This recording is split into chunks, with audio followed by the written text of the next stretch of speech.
Welcome back to another edition of Force Friday, where we talk about Star Wars theories, characters, concepts, comparisons, analyzations, collectibles, and more. And today, today had to happen. It's not going to be easy for everybody, and I understand that, but today had to happen. Today we're going to talk about Kathy Kennedy, past, present, and future in regards to her relationship with Lucasfilm and with the film industry, as well as future management of Lucasfilm, what it means for us, etc., etc. Anytime Kathy Kennedy's name is mentioned, it stirs up emotions in a very select group of fans. And I understand that. What I'm asking is you listen to me, go through the history with an open mind, and take from it what you will. Disregard what you have heard and not researched for yourself as fact. See, facts are funny things. The truth is a funny thing. It always comes to light. The facts are always there. But when it comes to her position, very few want to actually discuss the facts. I am going to discuss the facts today. But of course, I'm going to season it along the way with a little Skullface opinion. Look at me, looking all sexy, ready for the weekend, slippers and a robe Mac. So let us begin. And you know where I like to begin? At the beginning. After several years of coordinating a local TV station in San Diego, a young Kennedy left for Los Angeles to pursue a career in the film industry. Eyes full of stars, aspirations full of dreams. While working as an assistant on the film 1941, Kennedy came to the attention of Steven Spielberg, who hired Kennedy as an assistant. Both say she was a terrible typist, but Spielberg hired her because her ideas for his films were so good. She transitioned to producer on E.T. and stayed the way on almost every film of Spielberg's career for the next 3 decades, even having a cameo in Temple of Doom, which, I might add, is my personal favorite Indiana Jones movie. I know it's not necessarily the popular opinion, but it is that of mine. Not saying it's the best, mind you, just saying it's my personal favorite. But she had a cameo in that as one of the Anything Goes dancers in the film's opening. She then co-funded Amblin Entertainment with Spielberg and Frank Marshall, her future husband, in 1982. Following the Indiana Jones films, Kennedy rose to become one of Hollywood's most powerful producers. She produced almost all of the famous family films of the 80s. Working for Amblin, she produced the entire Back to the Future trilogy, collaborated with a huge list of directors including Martin Scorsese and Clint Eastwood. She became Amblin's president and remained so until 1991, where she and Frank Marshall formed the Kennedy Marshall Company. Her relationship with Spielberg continued, and she produced many more of his films, including Schindler's List. She earned an Oscar nomination for her work on Munich in the 2000s as well as receiving awards for her support of student filmmakers and bolstering the profile of women in the film. So let's be clear. What has Kathy Kennedy produced? This individual who's been so villainized in recent years. Well, I'll go out on a limb and tell you most of my favorite films. E.T., Poltergeist, Twilight Zone, Indiana Jones, Gremlins, The Goonies, not my friends from the early 2000s, but the 1985 classic, the whole Back to the Future trilogy, The Color Purple, The Money Pit, which is one of my favorites, Who Framed Roger Rabbit, When I Killed Your Brother, I Talked Just Like This, The Land Before Time, Joe versus the Volcano, okay, that was trash. I admit that was trash. Gremlins 2, Arachnophobia, Hook, Alive, the first 3 Jurassic Park films, Schindler's List, Twister, The Sixth Sense, AI, Signs, Munich, Seabiscuit, Lincoln, and of course all the Disney-era Star Wars films, and was the executive producer of The Mandalorian. So what is a producer's role? This is a common misconception, I feel like, in the internet ether. But the primary role, really, is budgeting, making sure that the budget stays on track and providing the budget to make the film successful. But the producer does have creative power, because with money comes power. She has had creative input in most of your and most of my favorite films. To think that she rode the coattails of someone else, namely Spielberg, when it's convenient for your argument is unfair and factually and objectively untrue. But most of you will know and want to point out that's not where her line stops with Lucasfilm, and you're right. So let's dig into that a bit. Kathy Kennedy and George Lucas have known each other since making Indiana Jones. In June 2012, she was appointed as co-chair of Lucasfilm alongside George Lucas. She became Lucasfilm president upon the sale of Lucasfilm to Disney some months later. According to Disney CEO Bob Iger's book, The Ride of a Lifetime, Kennedy's appointment was done without any consultation to Disney by George, who apparently felt reassured about the sale following her appointment. Kennedy spearheaded the launch of the new film series with the Force Awakens through to and including The Rise of Skywalker. It's also interesting to know that her and George Lucas had begun developing the idea of the quote-unquote Star Wars story, your Rogue Ones, your Solos, prior to the Disney sale ever happening. But with her role in Lucasfilm,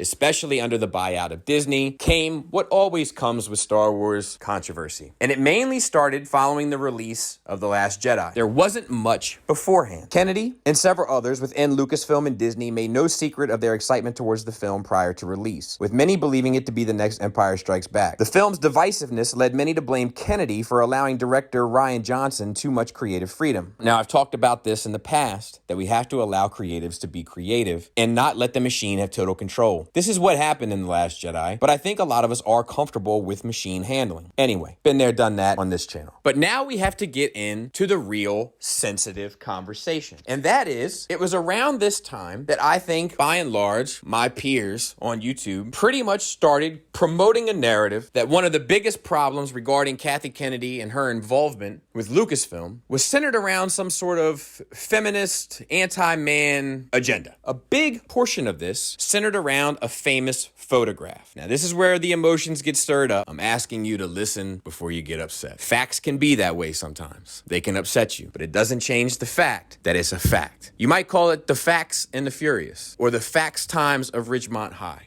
Let me continue. In 2018, Nike launched a campaign called The Force is Female, completely and utterly unrelated to Star Wars. It was supposed to celebrate strong women in life. It was nothing more than a marketing campaign for Nike's Air Force One shoes, with force being the literal meaning and having absolutely no link to Star Wars, Lucasfilm, or Disney. And if you're from this area, the Mid-Atlantic up to the Northeast, you'll recognize the Air Force One as what we commonly called in the 90s and 2000s, Uptowns. That's for you local guys. That same year, Kathy Kennedy appeared at the Archer Film Festival, an event aimed at young women interested in entering the film industry. The event is apparently ran through several film schools, with most of them being in attendance. Nike was the festival's official sponsor. I'm laying a breadcrumb trail. It shouldn't be hard to keep up.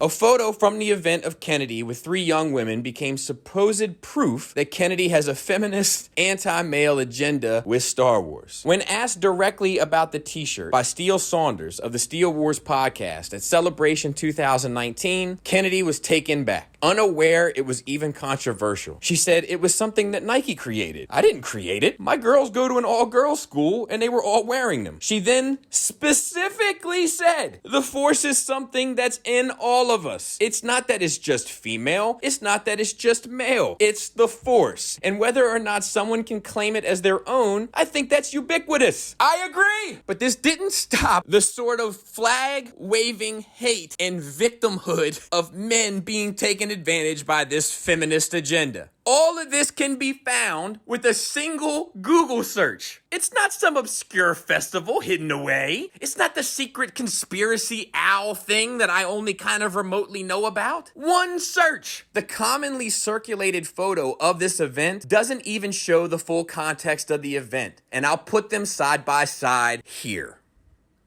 So let's ask ourselves, is Kathy Kennedy leading an anti-male, pro-feminist agenda? I don't know, dude. Maybe. I wonder if anti-men, pro-feminist women with an agenda and creative pop culture influence would make a number of films hiring nothing but men as their directors. Think about it. Let's go through it, and we'll discuss the good, bad, and the ugly. She hired and fired Josh Trank, a dude. She hired and then later replaced Gareth Edwards, a dude. The individual she replaced Gareth Edwards with, a dude. She hired and fired Phil Lord and Chris Miller, 2 dudes. She replaced them with Ron Howard, another dude. She hired and fired Colin Trevorrow, a dude. She was trying to work with David Benioff and D.B. Weiss, 2 dudes. She then brought J.J. Abrams back, another dude. And then gave Favreau and Filoni control of The Mandalorian, 2 dudes. And of course she hired, with full creative control, Rian Johnson, a dude. Is this the work of an anti-man? Why wouldn't she hire one female director? It would be historic to have a female director take on Star Wars. It would be a big deal, but she didn't do it. That's the pesky things about facts. They always get in the way of bull.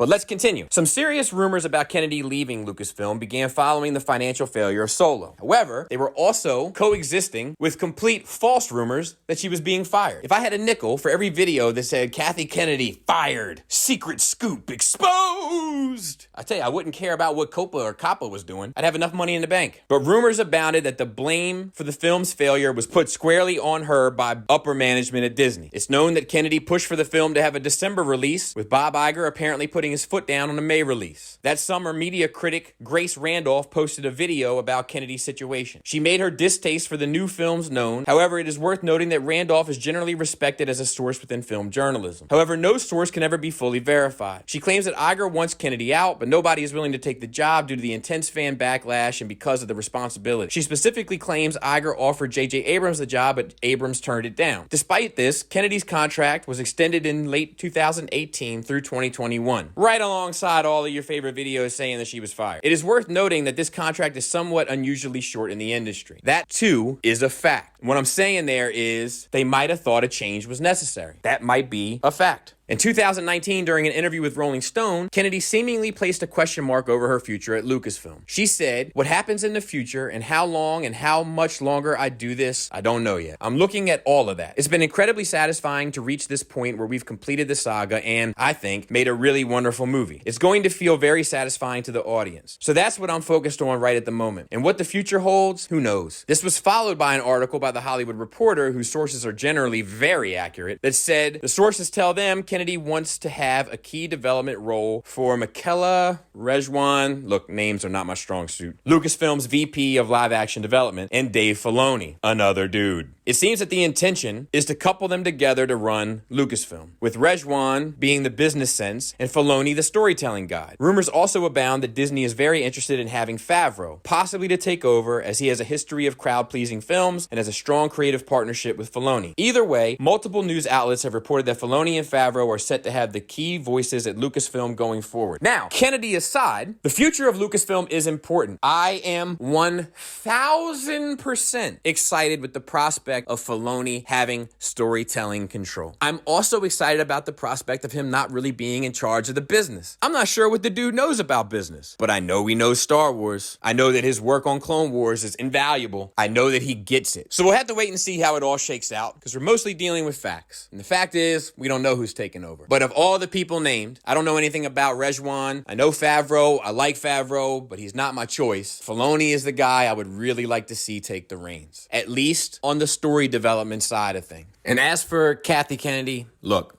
I don't care if you love her. I don't care if you hate her, respect her. I don't care if you respect what she has contributed. I don't care. As long as you're doing it for real reasons and not some made-up reason that you saw in some video by people who don't care about Star Wars and the future of it. Now, as for Filoni, the man may not know hats, but he knows Star Wars. Thanks for listening. Thanks for watching. Until next time, take care.